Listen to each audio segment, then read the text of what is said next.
Good morning, everybody. Welcome to Living Astrology with Janet Hickox. Grab your cup of coffee or your tea, sit back, and let's chat about what is happening in the sky above us today. I made it. We made it through Mercury retrograde this morning at 56 minutes after midnight West Coast time. It's thundering and lightning here. Oh my gosh. We hardly ever get thunder, but now it's thundering. My cat just freaked out behind me. Anyway, so Mercury, maybe he's like, shaking the heavens above us so that we'll wake up. So luckily this morning I was able to connect. It was interesting because I had no clue what was going on. And on Wednesday, when I was trying to connect with Tam, the internet was fine. It said it was fine. All my equipment was working.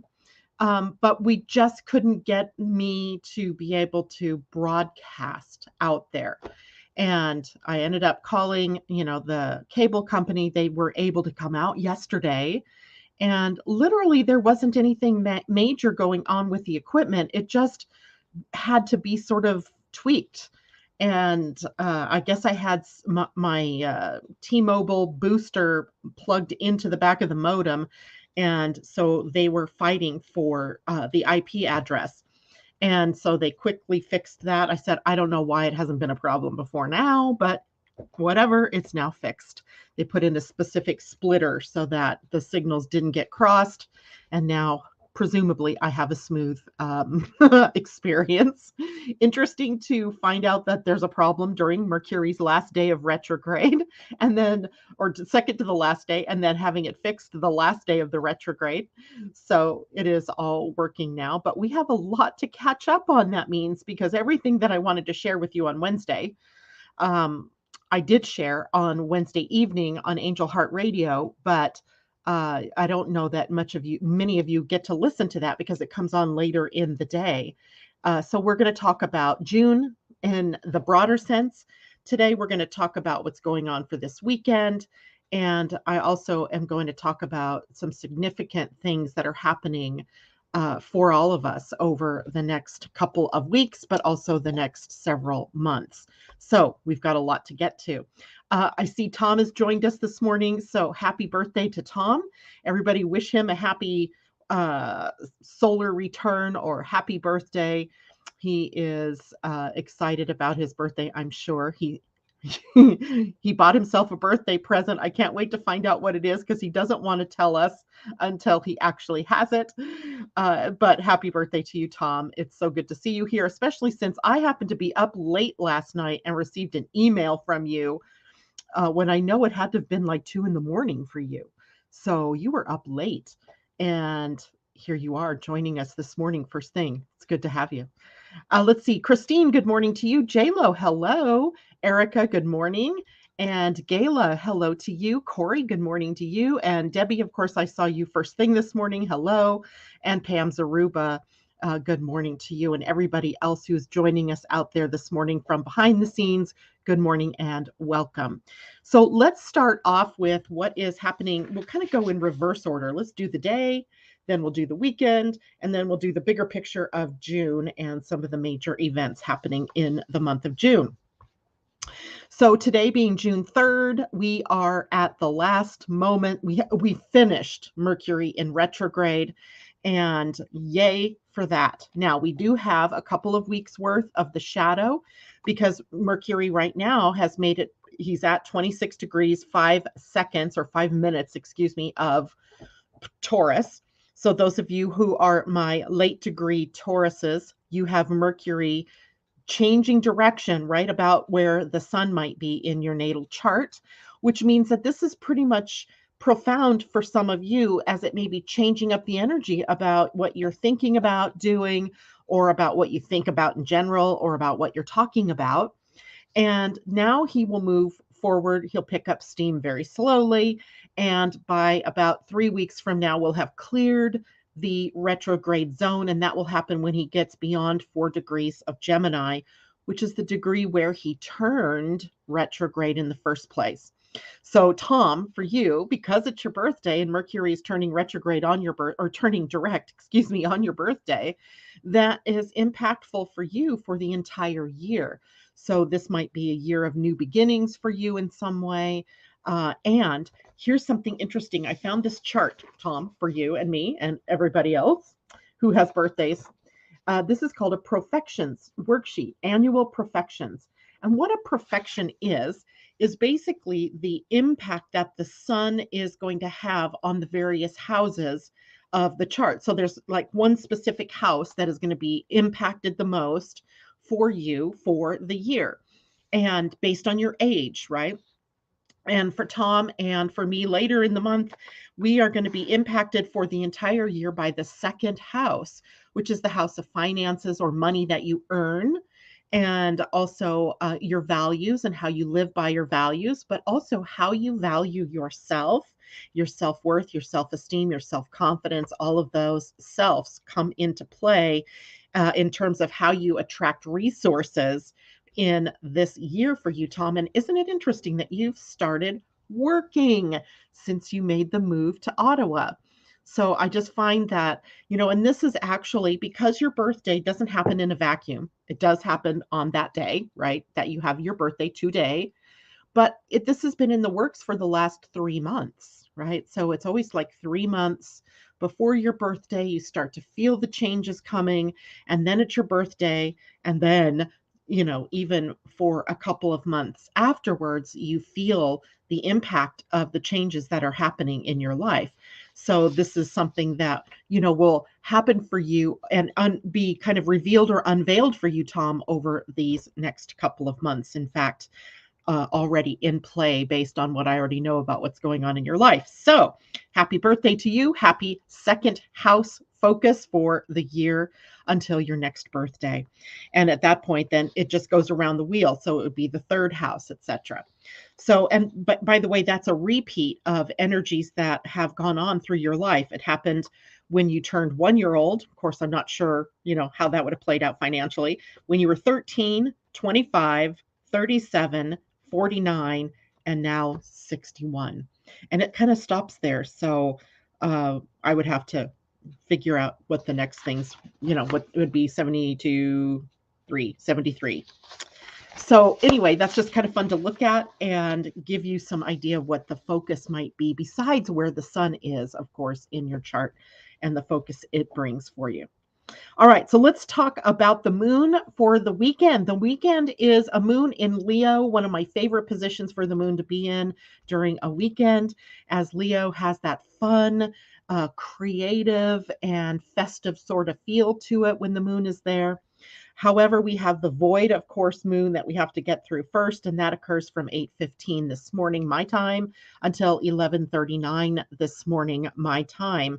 After that, then the moon will move out of Cancer, where it is at the moment, and into the sign of Leo, and then the weekend begins, right? Let the weekend begin at 11:39 a.m. Pacific time.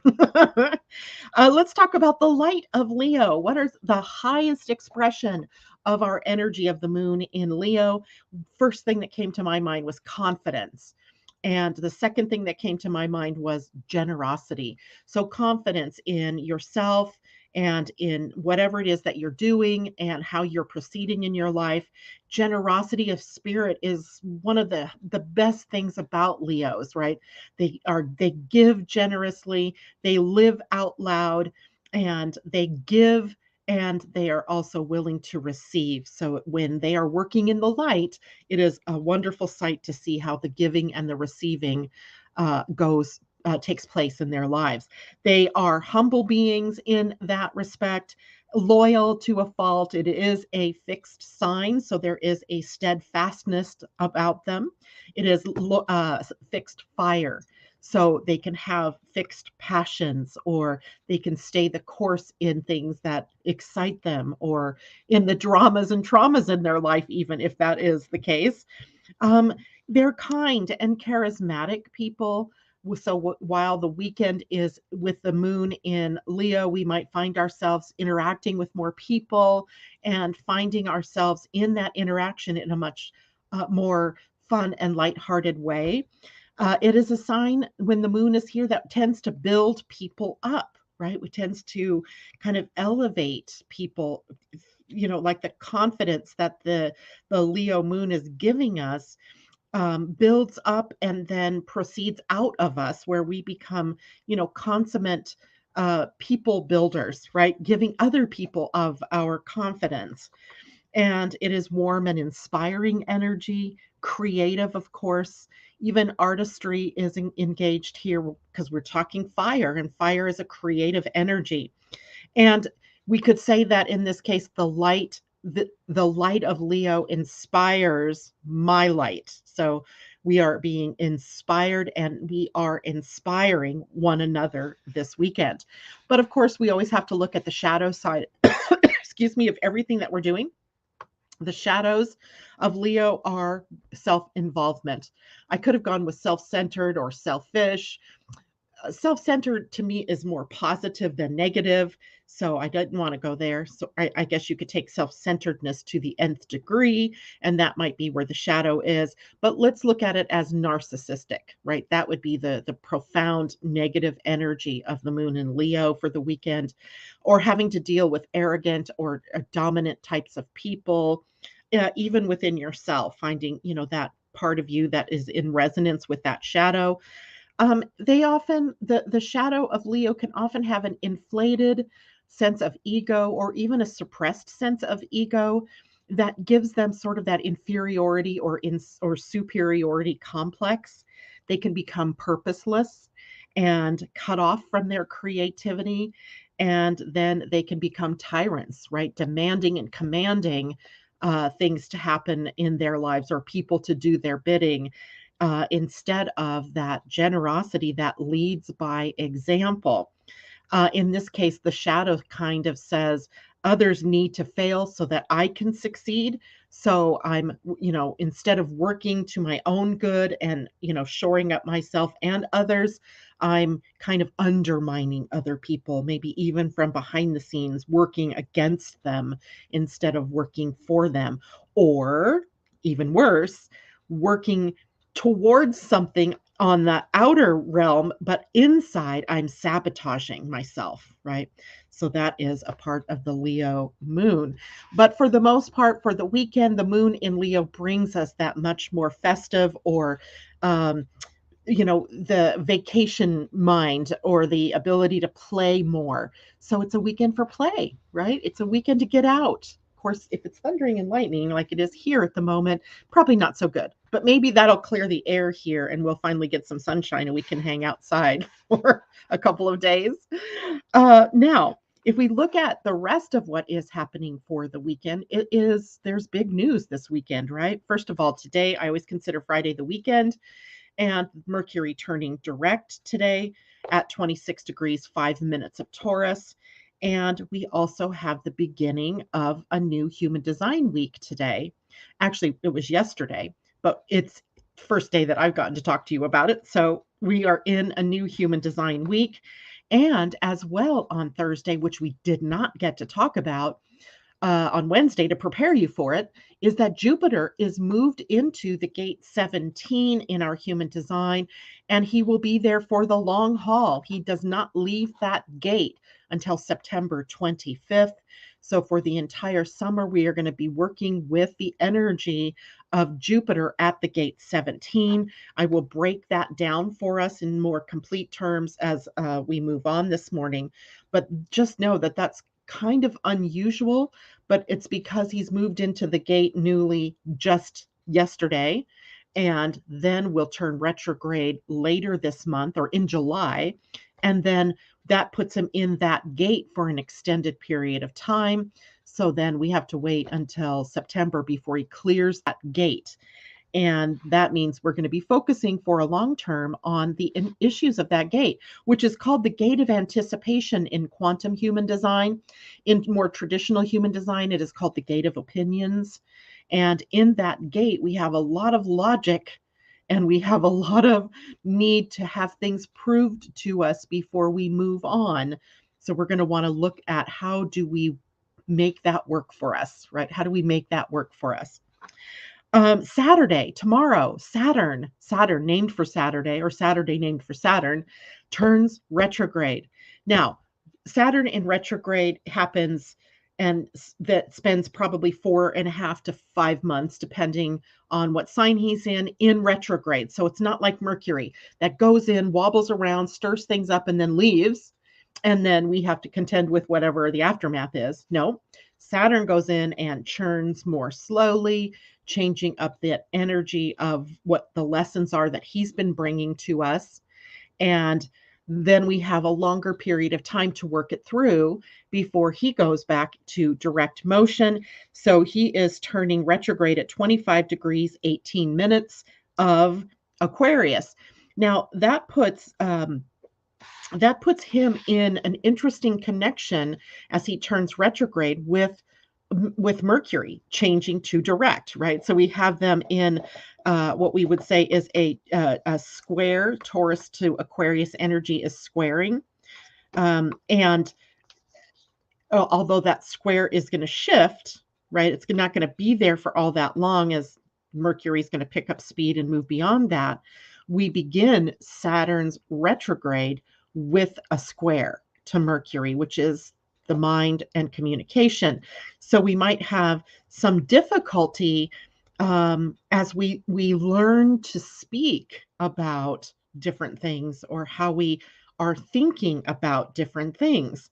And so I would expect that there is going to be some interesting things that are happening for people in the world, even over the course of the summer and on into early fall for us. Anyway, if you're down under, then through your winter and entering into your early spring. So be watchful for this, and we're going to break that down a little bit more in just a bit. But know that Saturn in retrograde has a karmic influence about it, right? It shows us where we've done really well, and it also shows us where we haven't done so well. So we have a couple of things to merge through with that. And then let's see, the gates that Saturn is retrograding through are primarily in the emotional center, the solar plexus. So we have the gate 30, where Saturn has been for the last several weeks, and he will stay in that gate for a bit. And then he will move in retrograde backward to the gate 49, the gate of revolution. So we saw a lot of that revolutionary energy over the first parts of the year while Saturn's sitting there earlier in 2022. And then just as he ends his retrograde cycle, he'll move back into the gate 13. So the gate 13 in our human design is about storytelling, the narrative that we are telling, right? What's the soul narrative? Because it's on the soul center and it's moving up to the throat. So just looking at that, I went, okay, so we're telling a new tale, right? We're rewriting a story, we're rewriting a narrative, and it has to be one that comes from emotional intelligence, not from emotional reactions. So we're going to break that down just a little bit. Okay, so questions or comments. Let's see. I see a lot of comments going by here. Asa, it's good to see you out there this morning. And J Lo, thanks for that great reminder. Please take a moment to hit the like button. If you are on Facebook, remember right now, actually, some of you may not know because I haven't been on air to tell you this, but if you're following my Living Astrology Facebook page, Living Astrology on Facebook, and you like a post, or you share a post, or you go over to my YouTube channel and thumbs up or subscribe to the channel, you're gaining access as an entry into receiving a free reading. And I will draw names from that pool of people's likes and shares. And so for everyone, you're getting an entry, right? So if you like, you get an entry. If you share it, you get an entry. And if you go to YouTube and like or subscribe, I'm going to find out about it. And you're going to get entry into the drawing for a free reading of your choice. And that drawing is going to be on June 17th. So June 17th, we'll draw. So from now until then, go to the page, do some liking, do some subscribing on YouTube, and thumbs up counts on YouTube as well. And in Facebook, it is the like. So I know some of you are watching me this morning. Most of you look like you're watching from YouTube. So if you're on YouTube and you're seeing this later after the broadcast, go on over to Facebook, Living Astrology Facebook page, like the post for the video, or like the post that tells you about entering in to get the free reading. And it doesn't matter if you've had a reading with me before, because I have many different types of readings, and you could win a free reading. So thank you for that. And let's see, there was something else I was going to say about this morning. Enter the drawing, hit the thumbs up button and share, subscribe. Okay, I think I've covered it. I don't think there's anything else I needed to say about that. Okay.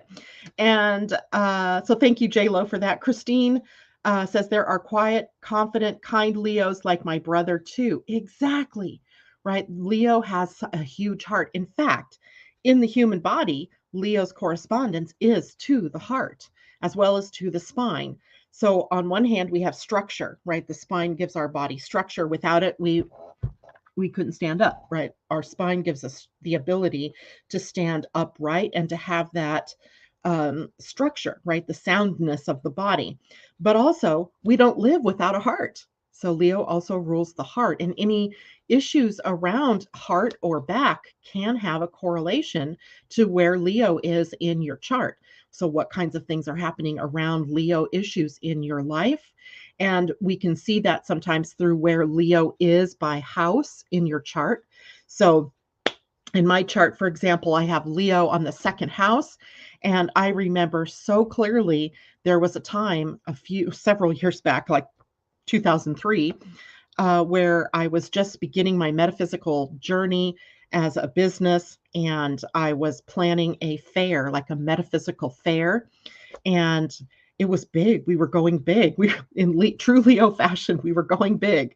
And I had such financial concerns about doing it, because if it failed, it was coming from my personal finances, because the business wasn't self-supporting yet. So I was way out there on a limb. And what did I do? I injured my lower back right before we were due to do the fair. And I was down for a week. I couldn't move my lower back, and the lower back is about financial concerns. Second house Leo energy in my chart, and second house concerns at that point in my life. And at the time it happened, the moon was transiting through Leo. So we can see sometimes these correlations. They're not one-to-one, right? So I'm not saying that everybody who had a heart attack or anybody who's hurt their back has a Leo issue, but it's the potential place to start looking, right? Are you lacking self-confidence and self-esteem? If it's, whatever house it's in, it may be issues around that house that are creating a feel for you of not being confident, or of not being generous, or not receiving enough, right? So all of these different things kind of add up. But you're right, Christine, there are definitely wonderful, confident, kind Leos. I have a son that is like that. And let's see, any other questions? Good morning, Kajella. It's good to see you. So I don't think I see any other questions. I might have missed one. If so, then please hit it up again. Tom, question with Saturn retrograde, is it a better time to do a self-inventory? Shadow work? Definitely, definitely, definitely.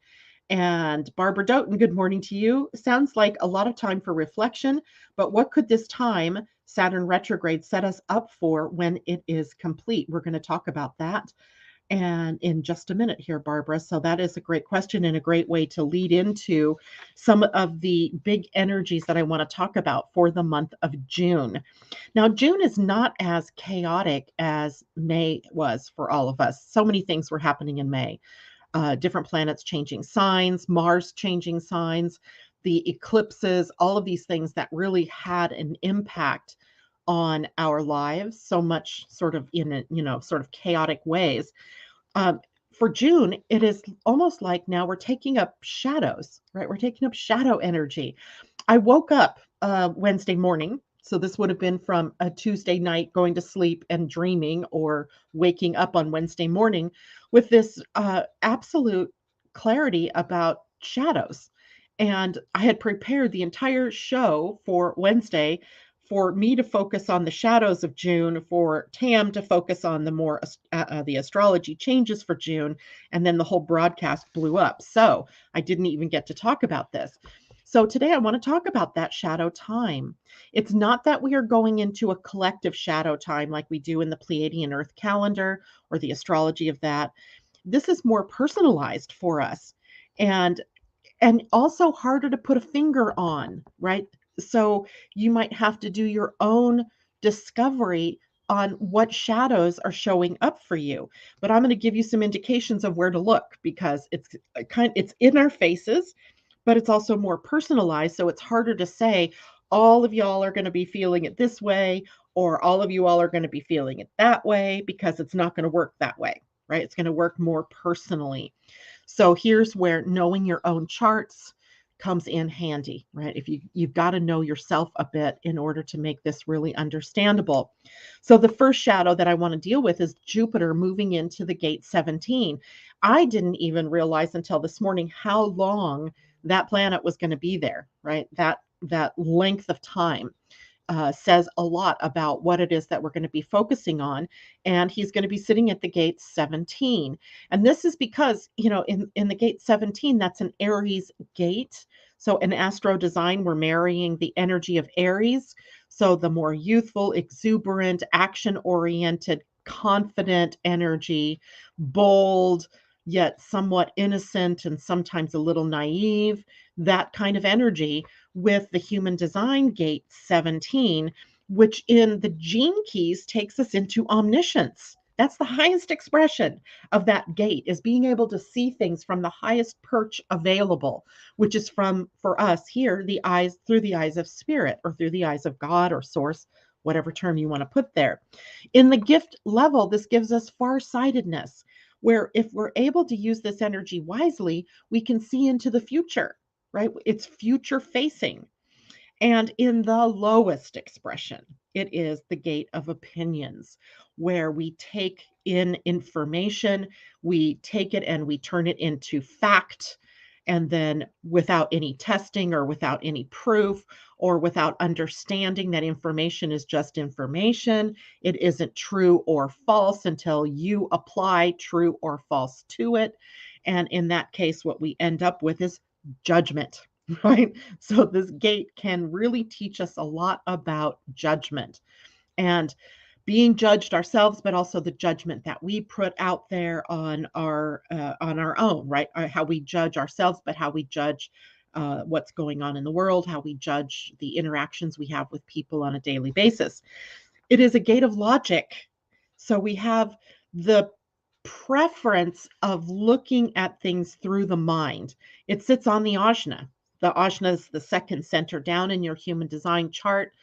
And if you have that center defined, that would mean it's colored in green, and you have a definite way of thinking, right? You have certainty. You believe whatever it is that you believe, and it's kind of immovable, right? There would be you would have to take in a lot of new information in order to shake you away from what you believe to be truth. So now with this gate, you might have to really relax your certainty around how you think things are, so that you can see things from a higher position, from a higher perspective. For those of us who have it open, the ajna, that is the second center down, it would be white. Now you have a hanging gate there and a channel defined that is bringing you more and more of what you think is certainty that isn't really certain. So for the way that your human design chart is set up, you really want to take a look at what's in your mind. What are you in stinking thinking?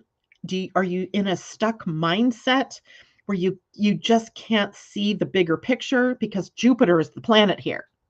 Jupiter sees the bigger picture, right? So we're really addressing our ability to see things from the higher perspective, to evolve and grow our consciousness, and to move beyond those stuck places that we've found ourselves in ideologically, from different groups that we've been involved with, from the noise of the world, of the noise of the news feeds, etc. Now, logic has been the predominant energy on the planet since about the dawning of the scientific age. So it takes us back into the 1600s when, science started taking over from religion or spirituality.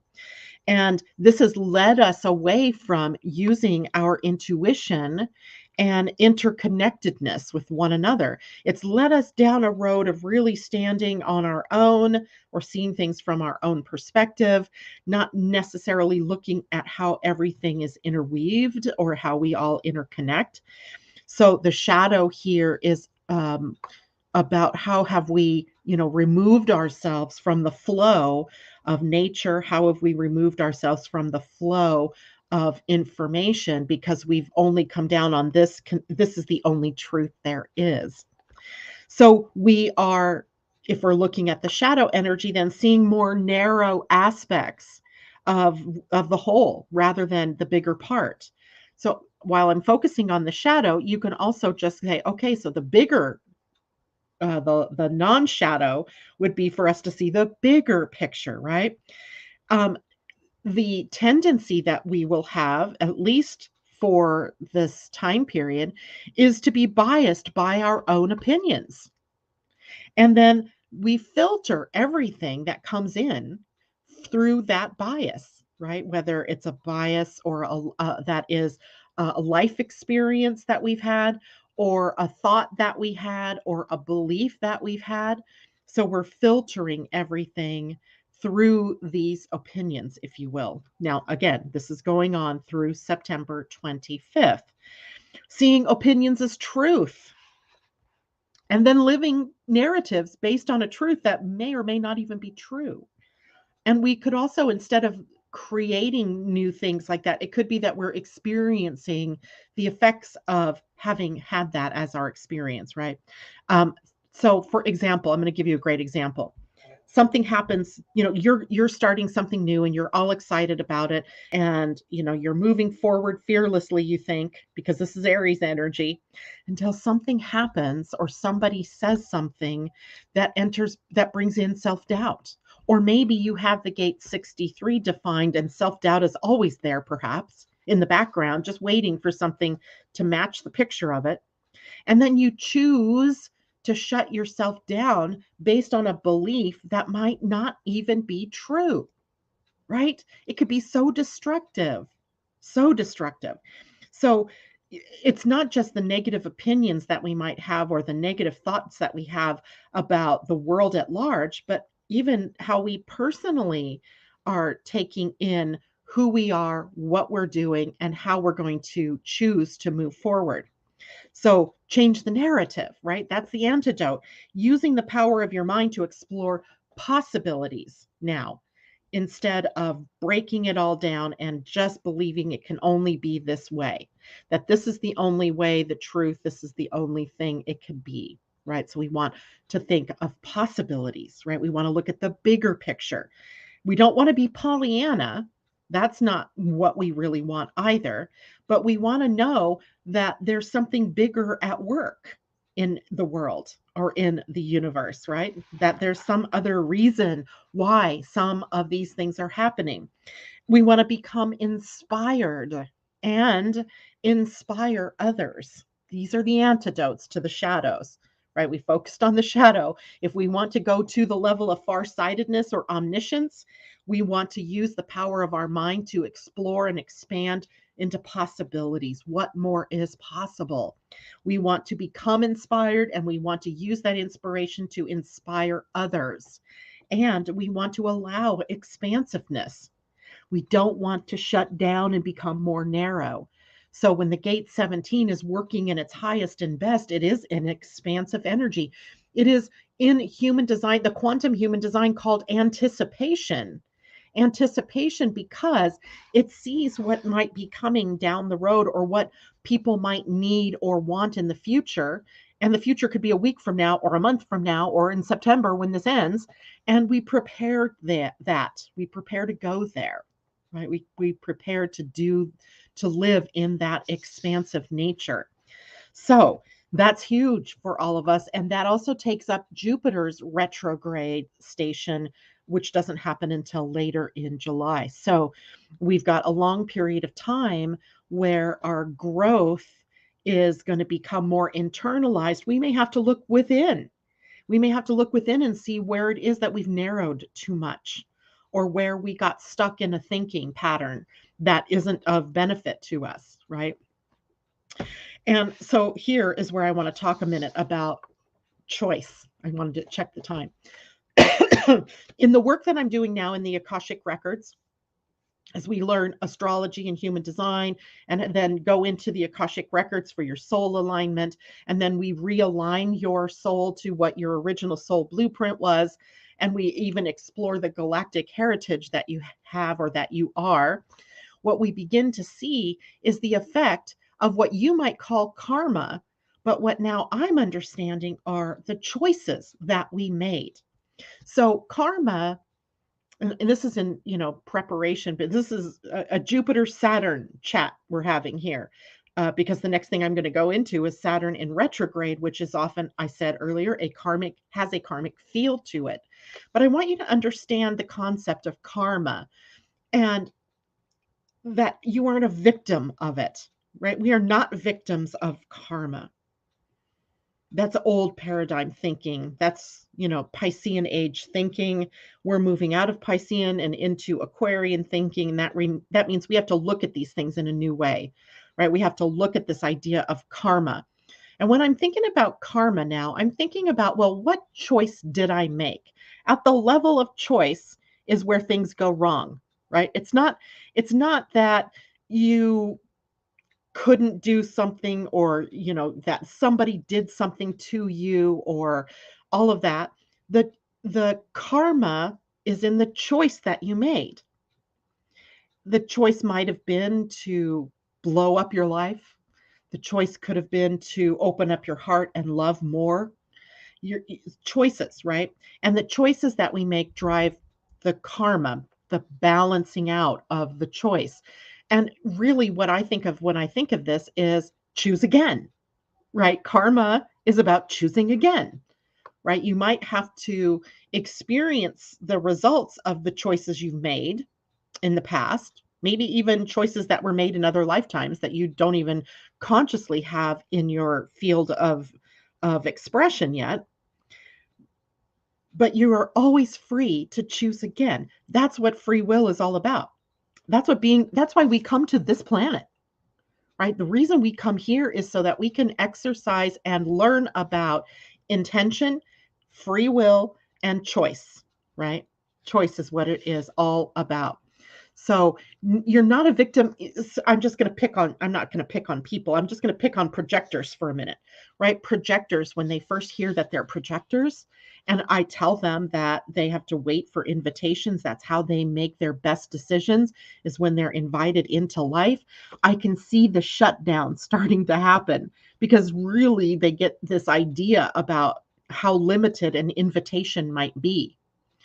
And yet it's always going to be about choice, right? You can choose to keep entering into things willy-nilly and use your energy in a way that's undermining, your ability to stay fresh and thrive and be, energetic.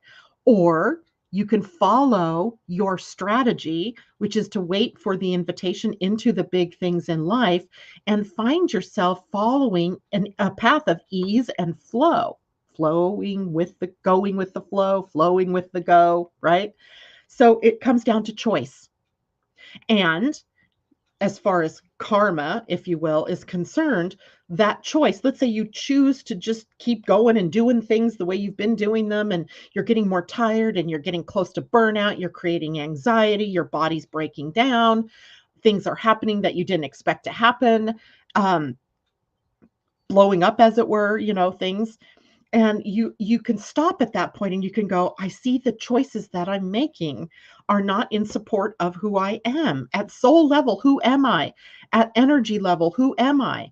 Well, I'm a projector. And if I'm a projector, this is the way that I've been taught to do the right things for me. And now I can choose again, right? So karma is really at the effect of the choices we make. And you are always free to make another choice, right? I can continue. I can keep choosing. I can keep choosing to be busy and do all these things. Or I can choose to slow it down, choose the correct things for me, the things that really feel good to me or that really make me feel alive, and maintain my energy, keep my energy field intact. So again, always choice, choice. So while I was out there this morning, actually a couple of different places, looking at what Saturn retrograde was all about. I wanted to get a feel for what people were saying out there about Saturn retrograde. And I didn't like what I was seeing. I did not like it. I did not like it because I did not hear one person or read one person's words that said that choice is at the bottom of everything that you do. So even if you're experiencing the what might be considered a negative reverberation from a choice you made while Saturn was in forward motion, the option that you have is to make a new choice. You're never the victim of the karma, right? So if you've been doing things a certain way and then you see that you could change, that nothing's worked out the way that you thought it would, then the karma might be to choose something new and not just keep going and going and beating your head up against the wall. The definition of insanity, to keep doing things over and over the same way but expecting a new result. Do something different.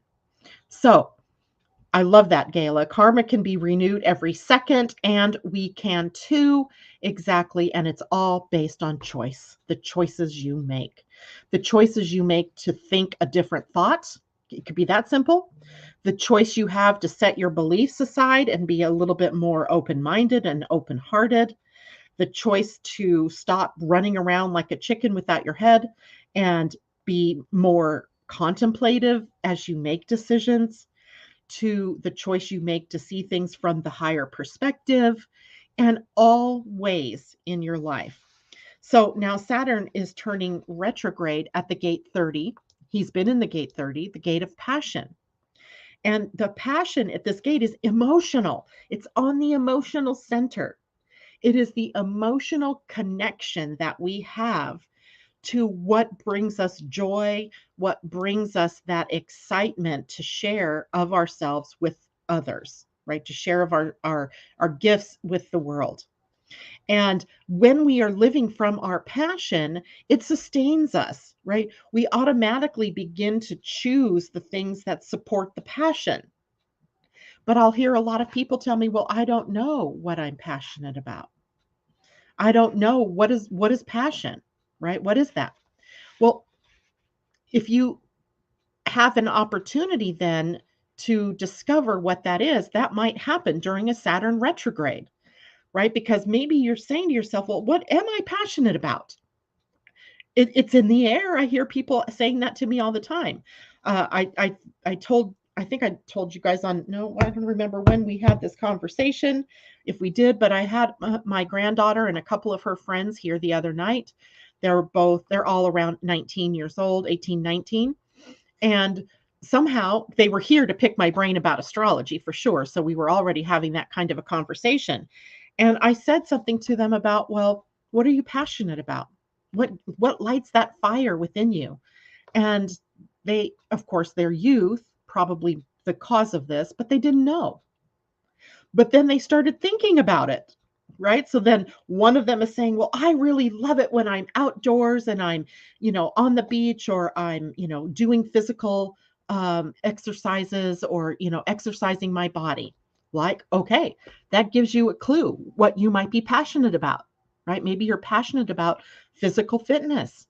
Maybe you're passionate about living in the physical world and making the physical world a better place. Maybe you're passionate about nature and earthiness and sensuality and all of that. Then another one's like, well, I'm really passionate about adventure, about going places and seeing new things. That's as easy as it is, right? To start you down the path of discovering what your passion is, right? Your passion might be about staying at home and taking care of the home, taking care of your kids or your family. That can be a passion. then do it, right? Choose the things that align you with your passion. So maybe the choice or the karma in Saturn retrograde is going to bring us to the realization that during the months of Saturn in direct, we were not living our passion, or that we were struggling with, well, what are we passionate about? Or maybe we were struggling with, how do we change our lives to be more aligned with our passions? And now the retrograde also always brings us more internal. The process becomes much more internalized. So, what do we have to change on the inside? What new choices do I have to make from the level of the mind or the level of the emotions to align with the level of heart? Heart, right? That's where your passion is. Even though it's in the emotional center, it's the emotion that aligns you with your heart.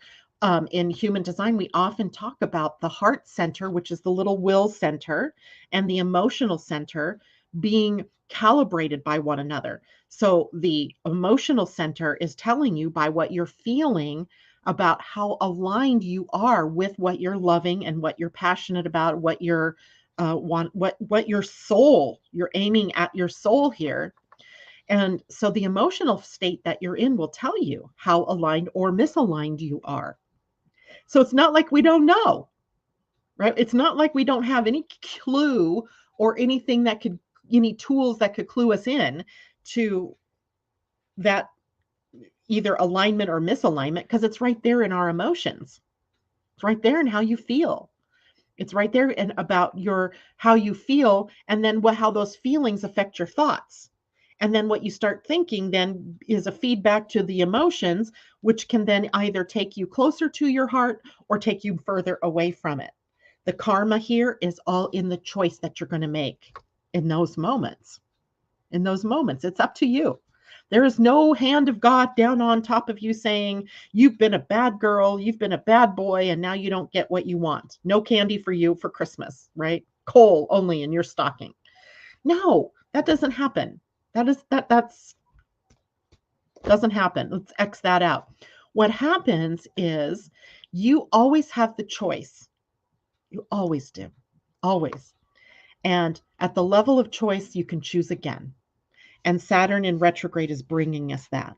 Now, the shadow of the retrograde happening in the gate 30 is that of desire. And desire is the lowest energy here. If you look in the human design, or I mean, in the gene keys, the lowest expression of this passion is desire, because desire is clingy, desire is cloying, desire gets us caught up in and attached to an outcome, and then takes us away from the joy of it, because if it doesn't happen in exactly the way that we thought it was going to happen, then we fail to see the beauty in what has happened, or what was the outcome.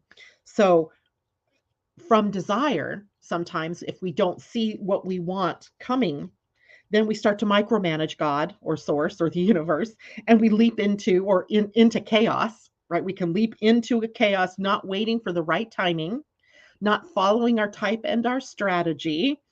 And we have then what we call misdirected passion, right? So now I might just be like a manifesting generator who's meant to do this, but I'm not meant to do this. And I'm throwing out spaghetti all over the place, trying to see what's going to stick, and wasting my energy, my time, where if I had just waited with some patience, keeping focused on what my passion is, and took the steps that the universe showed me at every moment, choosing to stay with my passion until it manifests, then I would have avoided burnout or frustration or anger or the feeling of I never get what I want.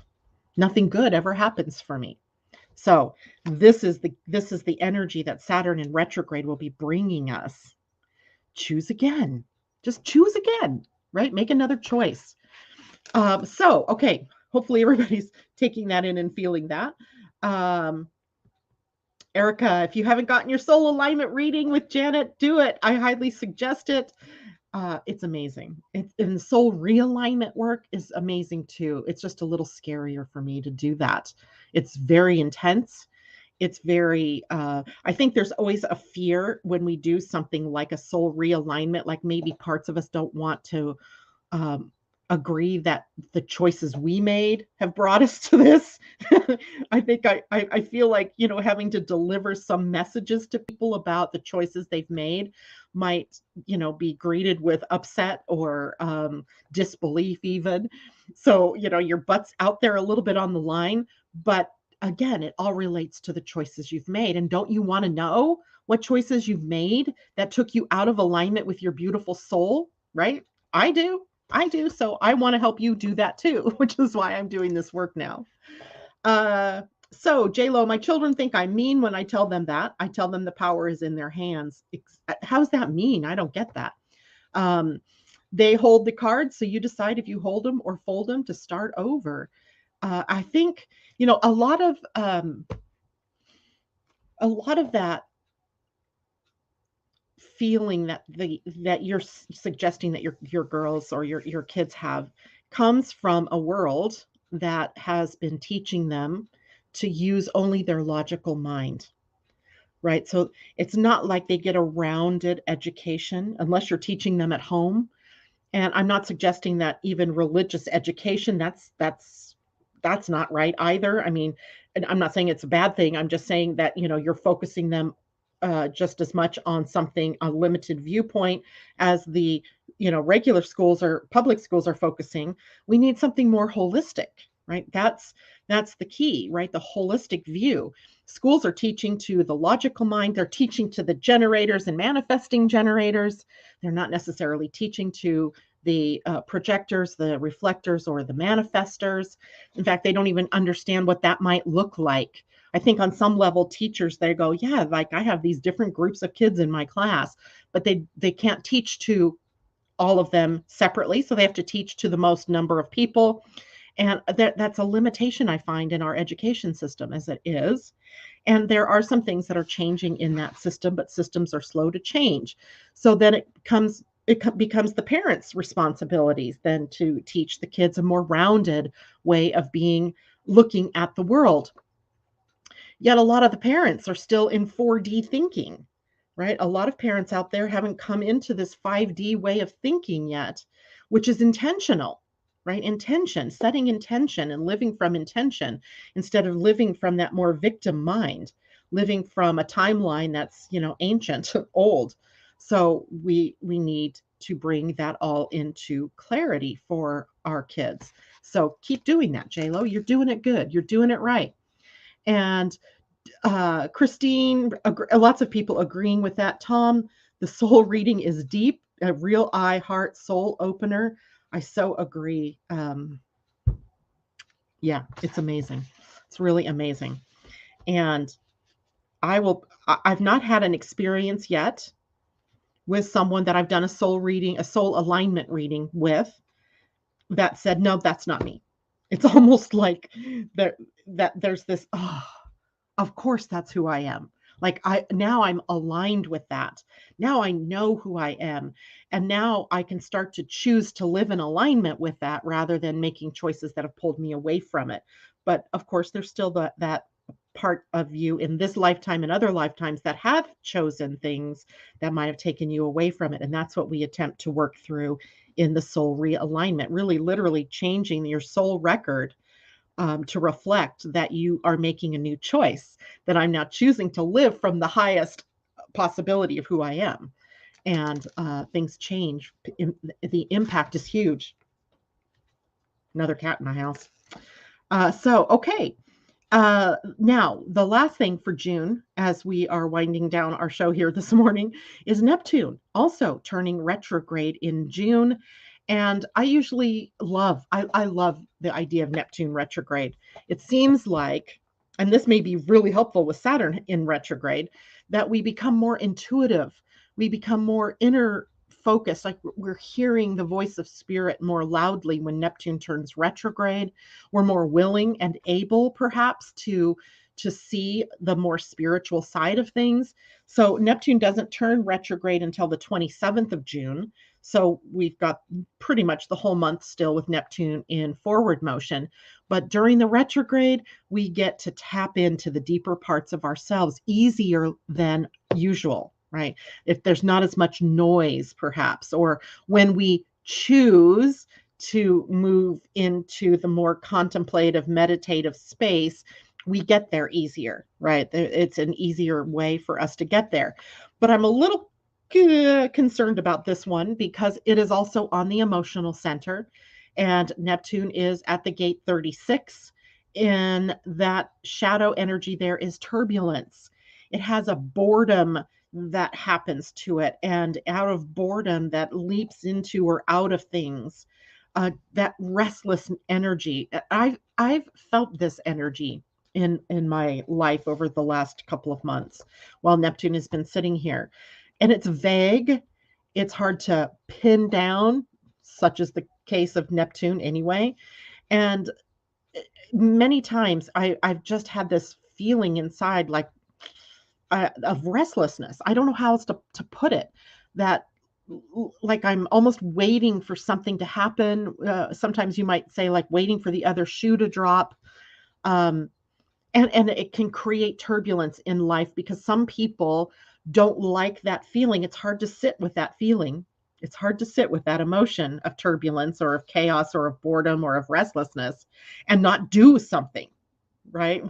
What do we usually do with that kind of energy? Well, in the shadow of it, what we do is we impact our life by jumping into or out of things that we think are going to make us feel better. A lot of times there's this energy of going out and doing dangerous things, even just for the experience of it without being prepared for it. So if we're going to make big changes in our lives, we have to actually prepare. That might be another Saturn influence on Neptune here as well. And then that leaping from opportunity to opportunity or from next big thrill to next big thrill is undermining our energy. And then it is also our not waiting for the right timing for the next experience to happen or for the right next experience to happen. And then the experience falls short of our expectations. And then that can throw us back into that turbulence, trying to chase the next big feel, right? The next big feel good or the next big experience. In its highest and best, this is energy that takes us into experiences of growth and of expansion that are based in spirit, because this is Neptune, right? So spiritual transcendence maybe, or even a spiritual transformation of sort. And it's interesting because Neptune right now is sitting at the gate 36. And in human design, starting yesterday, I think it was the 2nd, the sun is now at the gate 35, which is on the throat center. And the throat center is the center for our metabolism, for our manifesting ability, and for speaking, communication, right? Listening and communication, and all of the things that we manifest, and our metabolism, our ability to take in life and use it for our energy is moderated by the throat. So now we have the sun at the gate 35, which is exactly opposite of the gate 36. So now is a prime time for us to take a look at our life's experiences and put it into proper perspective for ourselves, right? What does it mean for me to have this experience? And how do I want to share that with the world, right? How do I want to share all of the things that have happened in that have led me to where I am? Because the experience here is meant to be opening up other people to wanting to share their experiences. But sometimes we get really jaded when the sun is at the gate 35. The lowest expression of the sun here is jadedness, and that can play into that turbulence with Neptune at the other end. So the whole channel is a channel, I think, that is called transitoriness, where there's a lot of need to want to experience new things, which can then, if we're not following our type and our strategy, can lead us to be leaping into and out of things. So it's complicated a little bit more by the sun being at the other end. And then the earth in this week sitting at the gate 5, which is actually on the sacral center. The sacral is the engine, the mighty engine of our energy centers. It's always on, it's always humming. It acts in response to opportunities that are showing up in the outer world, not from the inner world. And we may be caught up in old patterns because the gate 5 is about rhythm and structure and patterns and habits, routines. So, on one hand, maybe just varying up a routine a little bit can satisfy the restlessness and the boredom that might be brewing with turbulence with gate 36. And you could share your experience of how just one little thing changed your whole outlook, right? So instead of just, being depressed and sitting around in a corner and not doing anything, go take a walk. Go to a park you've never been to, explore, right? So we have this opportunity to change up our experience and then share with others, not from the jaded point of view, but from the highest point of view of what it meant to have this new experience. So, woo, I got all that out. Now, I want to do a card reading. I do. And one of the card readings, of course, I always love is to do an animal one, but I'm also thinking we need some Mayan wisdom today. So, or for the weekend. And let's do an animal. Let's do the animal as a guide for the month of June. So I'm setting the intention as I'm scrambling up the cards, apparently, to pull a card an animal that will represent what the highest and best of June will be, what to guide us through this month. And interesting, I got armadillo. I don't think we've ever had this one. Armadillo spirit says, set healthy boundaries. And armadillo was upside down. So he's in protection. So he's also card number 3. And 3 is a number of creativity, tendency to scatter energy. It's also mind oriented. I always think of the 3rd house in your astrology chart as the house of the mind and communication. The number 3 always reminds me of Mercury. Mercury, the planet that rules the 3rd house in astrology. And let's see what this has to say to us for the month of June. This is a tricky time, as you may find yourself enmeshed with others, overly concerned with how they will take it if you say no or express how you really feel. Do you feel anxious saying no to someone so you capitulate, even knowing the outcome will not be in your best interest? Do you feel like it's your job to stop someone from facing their challenges? Instead, you might take on their responsibilities, rescuing them instead of giving them the freedom to learn their lessons their way. Perhaps you feel that if they only knew how much you cared, they would change and then all would be well. Armadillo spirit asks you to be honest with yourself and others, no matter how difficult that may be or how much you may fear losing someone or something. Face your fear. Tell the truth. Set your boundaries. You will be amazed at the miracles that happen when you let Armadillo spirit protect you from taking on too much, becoming a people pleaser, and losing your integrity. Another message of protection from Armadillo spirit is to relax, live, and let live. If you or someone else is being defensive, you are called to step back and trust in Spirit's plan. Armadillo. Cute little face. All right. Armadillo. Now, we're going to pull a Mayan card, and the Mayan Oracle is going to be the card for the weekend. Woo.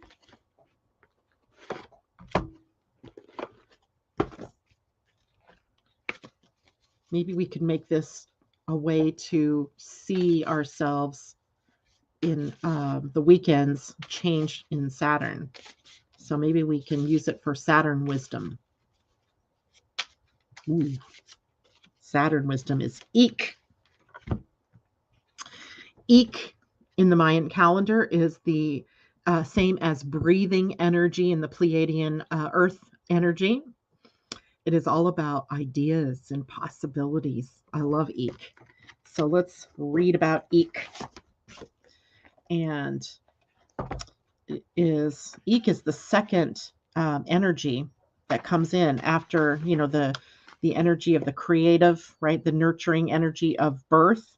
Then we get the spreading of that energy through the world with Eek. So after Emish, which is the root or the beginning of something, We have Eek, which is air or wind. It is spirit, breath, wind, inspiration, presence, truth, co-creator of reality, simplicity, unseen forces, integration of polarities, focused intent.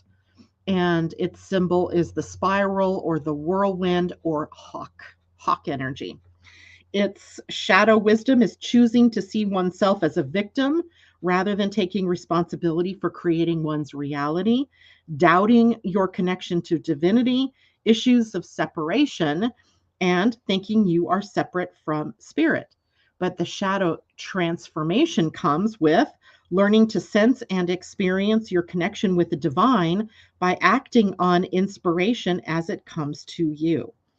And let's see what else it says here. The unbridled bird knows freedom by soaring on the updraft. And it says, open to the breath of spirit so that you can be guided and inspired. Sounds kind of Leo-ish too. Awaken to the unseen that already infuses your experience. Amidst the seeming complexity, simply stop and breathe. Simplify, slow down. Grasping and holding on will only slow your growth process. Move in honesty and truth. Consider whether your choices derive from the movement of spirit or from the constriction of unconscious beliefs and limiting definitions. That's definitely sounding like Jupiter at gate 17. Be as guileless and spontaneous as the wind. Move with the currents of change that are being offered. Embrace the unseen forces that move to guide, inspire, and assist you. You're being quickened. Remember that you and spirit are co-creating your reality. Be inspired. Know that your heart's dreams are animated by the presence of the divine breath. Stop for a moment and feel this presence. Presence is the potent indwelling of spirit within you. Be open, aware, and present.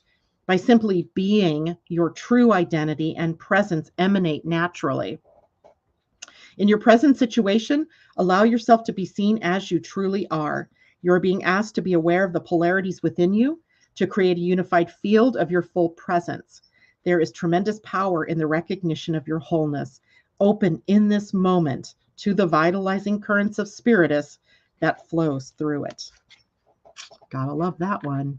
Eek, Eek, and Armadillo are two little friends that take us through the weekend and offer up some wisdom for the month of June as well. All right, guys, that is it for me. Thank you so much for being here this morning and hanging in here until the end. Don't forget, like, subscribe, thumbs up. All those things get you an entry into a pool of people that I will choose for a free reading on June 17th. Take care, everybody.